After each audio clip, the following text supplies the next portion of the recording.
साथियों नमस्कार। प्रधानमंत्री नरेंद्र मोदी आज हरियाणा में थे और हरियाणा विधानसभा चुनाव को लेकर के कुरुक्षेत्र में अपनी पहली चुनावी रैली को संबोधित कर रहे थे। यह तो आप सब जानते हैं कि किस तरह से नीतीश और नायडू के सहयोग से प्रधानमंत्री मोदी एक बार फिर प्रधानमंत्री बनने में सफल रहे हैं और केंद्र में तीसरी बार भाजपा की सरकार है।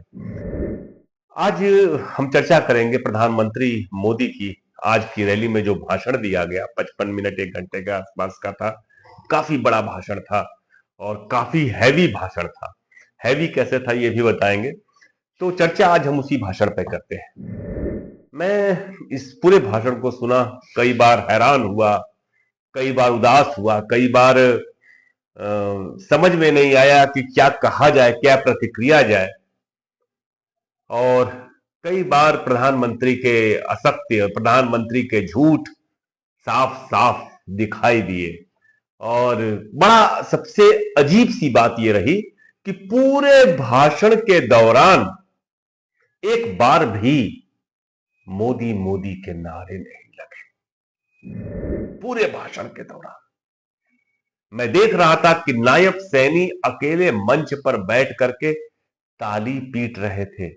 शायद वह जनता से इशारे कर रहे थे कि आप भी ताली पीटिए, लेकिन जनता की तरफ से कोई भी प्रतिक्रिया नहीं आई। प्रधानमंत्री के पूरे भाषण के दौरान जिस तरह से सन्नाटा था, जिस तरह से जनता की प्रतिक्रिया अपेक्षित थी, वो दिखी ही नहीं कहीं पर। ऐसा क्यों हुआ मैं नहीं जानता, जबकि तमाम दिग्गज, नवीन जिंदल से लेकर के नायब सैनी से लेकर के जो भी भारतीय जनता पार्टी के बड़े नेता हैं, करीब मुझे बताया गया कि 24-25 विधायक कैंडिडेट वहां मौजूद थे। फिर यह आलम था। खैर, बात करते हैं प्रधानमंत्री के भाषण की। प्रधानमंत्री आज अपने पूरे भाषण में कांग्रेस को पर जबरदस्त हमलावर रहे, लेकिन जो बात मैंने नोटिस की, जो सबसे इंपॉर्टेंट लगी, वो लगातार कांग्रेस पर आरोप लगाते रहे कि वह अर्बन नक्सलियों के साथ है और नक्सली पार्टी तक कह दिया। क्या कहा पहले आप सुनिए कांग्रेस के बारे में प्रधानमंत्री। आजादी के बाद कुछ वर्षों तक कांग्रेस पर भी महात्मा गांधी जी के संस्कारों का असर रहा, लेकिन आज ये वो पुराने वाली कांग्रेस नहीं है। आज की कांग्रेस यानी ये अर्बन नक्सल का नया रूप बन गई है। कांग्रेस को अब झूठ बोलने में कोई शर्म नहीं आती। कांग्रेस देश की एकता पर लगातार हमला कर रही है। कांग्रेस द्वारा पूरी तरह से नक्सलवादी विचार देश पर थोपा जा रहा है। भाजपा को बदनाम करने के लिए, उसे भारत को बदनाम करने में शर्म नहीं आ रही है। अरे मोदी जी कैसी बातें करते हैं। मनमोहन सिंह के नेतृत्व में कांग्रेस पार्टी की सरकार बनी, उस वक्त मुझे याद है कि पहले पी चिदम्बरम गृह मंत्री थे। दूसरा जो फेज शुरू हुआ यूपीए का, यूपीए 2 का, उसमें सुशील कुमार शिंदे भी आए, जहां तक मुझे याद है। और बस्तर में, छत्तीसगढ़ के बस्तर में, जो आज भी नक्सलवाद का गढ़ बना हुआ है, देश के तमाम राज्यों में नक्सलवाद खत्म हो गया लेकिन छत्तीसगढ़ में मौजूद है, और जो बीजेपी की मौजूदा सरकार के कार्यकाल में और बढ़ गया। उस छत्तीसगढ़ में कांग्रेस की सरकार में ऑपरेशन ग्रीन हंट चलाया गया। जो दर्शक हमारे इसको देख रहे हैं, भले वह हरियाणा के हो चाहे किसी और राज्य के हो, एक बार विकिपीडिया पर, गूगल पर खाली ऑपरेशन ग्रीन हंट डाल के सर्च कर लें और देखें कि किस बर्बरता के साथ नक्सलवाद को कुचला गया, कितने लोगों की जानें गई, किस तरह से मानवाधिकार का उल्लंघन हुआ और किस तरह से इंटरनेशनल मीडिया ने कांग्रेस को लगातार, कांग्रेस पार्टी की और कांग्रेस पार्टी के सरकार की आलोचना की। उसको ये कह रहे हैं कि नक्सलवाद को प्रश्रय देती है। वह कांग्रेस सरकार जो इस बात का लगभग प्लान बना रखी थी कि दंडकारण्य में नक्सलवाद को खत्म करने के लिए अगर हमें सैन्य हेलीकॉप्टर्स का इस्तेमाल करना होगा तो हम करेंगे। और जो सबसे इम्पोर्टेंट बात मुझे लगती है इस पूरे उसमें कि कांग्रेस की तो पूरी की पूरी छत्तीसगढ़ की जो पार्टी की पहली पंक्ति थी, 2013 में जब झीरम घाटी हमला हुआ, नहीं भूला जाना चाहिए कि झीरम घाटी के हमले में नक्सलवादियों ने कांग्रेस की पूरी पंक्ति, पहली पंक्ति खत्म कर डाली थी। प्रदेश अध्यक्ष नंद कुमार बघेल हो, चाहे विद्याचरण शुक्ल जैसा नेता हो, सब नक्सलियों की गोली के शिकार हो गए। वह कांग्रेस पार्टी नक्सलियों के साथ जा मिल पड़ी है। यह कैसी बात कर रहे हैं प्रधानमंत्री जी, शोभा नहीं देता। अब प्रधानमंत्री के तमाम दावे हैं, वादे भी हैं। जो दो दावा उन्होंने किया, उन्होंने हरियाणा में रोजगार का दावा किया कि अब हमने 1.5 लाख रोजगार दिए। क्या कहा रोजगार के बारे में, सुनिए प्रधानमंत्री जी ने। प्रधानमंत्री जी 1.5 लाख रोजगार देने का दावा कर रहे हैं। सच्चाई यह है कि हमारी संसद में एक सवाल पूछा था दीपक हुड्डा ने उनके पिछले कार्यकाल में, तो 2022 में केंद्र सरकार ने संसद में माना कि हरियाणा में बेरोजगारी 3 गुना ज्यादा रफ्तार से बढ़ी है। जी हां, हरियाणा को लेकर के केंद्र सरकार के जो रोजगार राज्य मंत्री थे, उन्होंने दीपेंद्र हुड्डा के सवाल के जवाब में कहा कि 2013-14 में जो बेरोजगारी दर 2.9% थी, 2021-22 आते आते वह 9% हो गई बेरोजगारी की दर। और ये खाली केंद्र सरकार ने जो कहा तो कहा, एनएसएसओ का आंकड़ा बोला कि बेरोजगारी के मामले में भारी आबादी वाले राज्यों में केरल के बाद हरियाणा है। आप देखिए ये रिपोर्ट, तमाम मतलब स्थिति बेरोजगारी की इतनी जबरदस्त है हरियाणा में। पहले तो इस सच को स्वीकारना होगा, और बेरोजगारी के उन्मूलन की दिशा में पहला कदम ही यही है कि आप इस सच को माने कि बेरोजगारी की स्थिति हरियाणा में बहुत खराब है। आप इस चार्ट को देखिए, हरियाणा में बेरोजगारी का आलम आपको समझ में आएगा। पंजाब और हरियाणा में बेरोजगारी की स्थिति वास्तव में सबसे खराब है।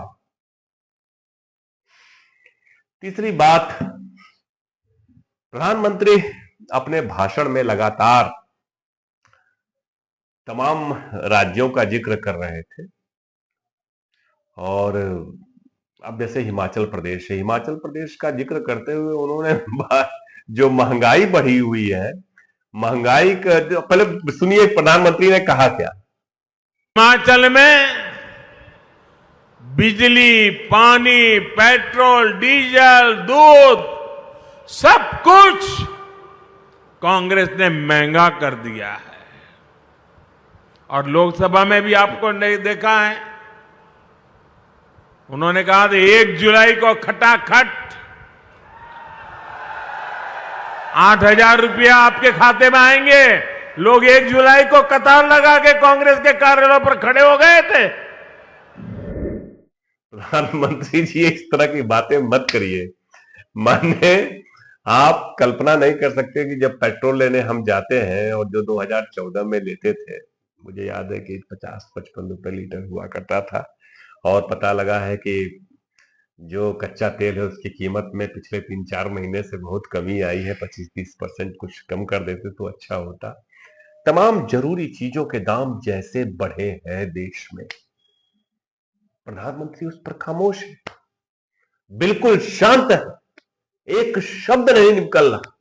और हिमाचल प्रदेश की में महंगाई की बात कर रहे हो आप, वो भी तो आपका राज्य है।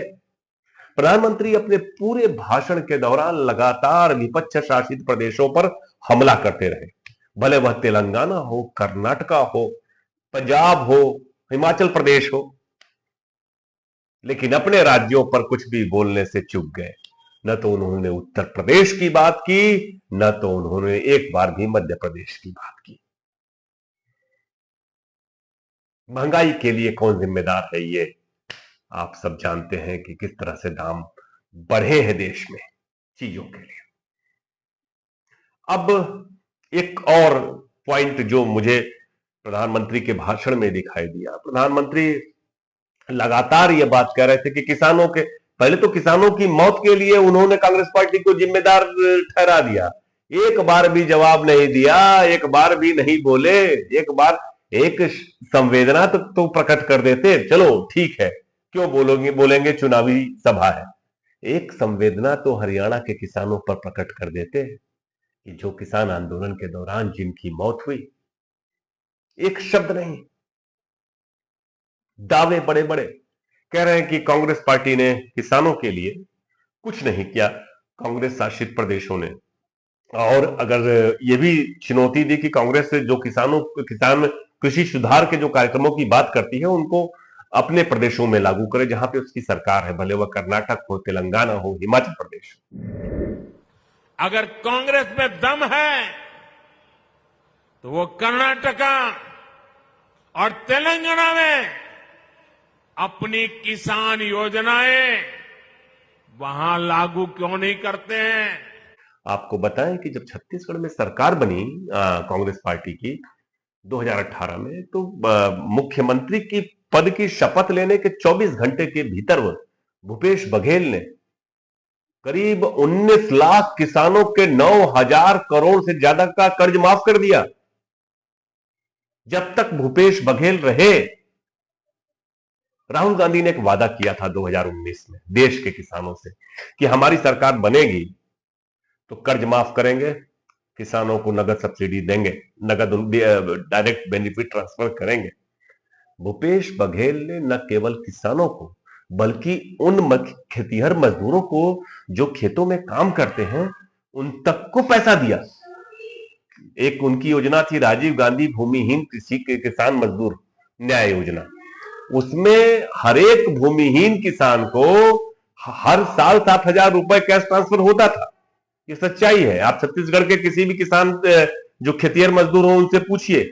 या फिर एक योजना थी राजीव गांधी किसान न्याय योजना, हर किसान को प्रति एकड़ 10,000 रुपए 4 किस्तों में जब तक रहे वो देते रहे। और उसका नतीजा ये निकला कि किसानों ने बैंक से कर्ज लेना कम कर दिया, जरूरी उपकरण खरीदने लगे, रिकॉर्ड तोड़ उत्पादन होने लगा। उन्होंने वादा किया कि हम एमएसपी जो निर्धारित कर रहे हैं वो देंगे, और उन्होंने दिया। तो यह बात नहीं कहनी चाहिए, शायद प्रधानमंत्री नहीं जानते होंगे और जानना चाहिए, लेकिन जरूरत इस बात की थी पूरे के पूरे भाषण में जो हरियाणा सरकार की उपलब्धियां थी वो तो बोल ही नहीं सके। वो नायब सैनिक की थोड़ी बहुत बड़ाई की होगी प्रधानमंत्री ने, अपनी सरकार की उपलब्धियों पर चर्चा कम करी। 96 दिन बीत गए, नई सरकार बने, 100 दिन का एक टारगेट सेट किया था प्रधानमंत्री जी ने। बताएं क्या किया गया। प्रधानमंत्री ने कहा कि हम 3 करोड़ से ज्यादा पक्के घर बनाने का वादा कर रखे हैं, और हमने 3 करोड़ लखपति दीदी बनाने की बात भी कही है, जिसमें से 11 लाख लखपति दीदी बन चुकी हैं। अब मैं जहां तक जानता हूं कि ये लखपति दीदी का मतलब यह है कि स्व सहायता समूह की जो महिलाएं हैं, जो उनको स्किल डेवलपमेंट सिखाया जाता है, वो उतना कर्ज लेकर के कोई व्यवसाय शुरू कर सकती हैं। उसका मतलब संभवतः ये है।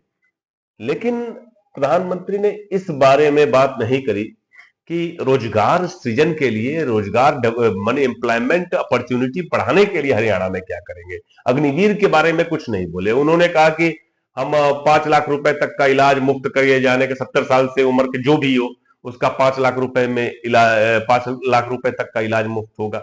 हुड्डा जी ने 25 लाख तक की बात कर दी है। अब क्या करोगे मोदी जी। और जो 5 लाख रुपए तक की मुफ्त इलाज की योजना का मामला है, तमाम अस्पताल अब इस बात से आजिज आ चुके हैं कि उनको सही समय से भुगतान नहीं मिलता, वो मरीजों से पैसे लेते हैं और उनका शोषण करते हैं। यह सच्चाई है। आपकी आयुष्मान योजना एक बार आपको जांच करानी चाहिए इस पर कमेटी बैठा करके कि क्या हाल है, हरियाणा में क्या हाल है। फिर मिलते हैं, फिर सुनेंगे कभी प्रधानमंत्री का भाषण और फिर से उस पर चर्चा करेंगे। नमस्कार।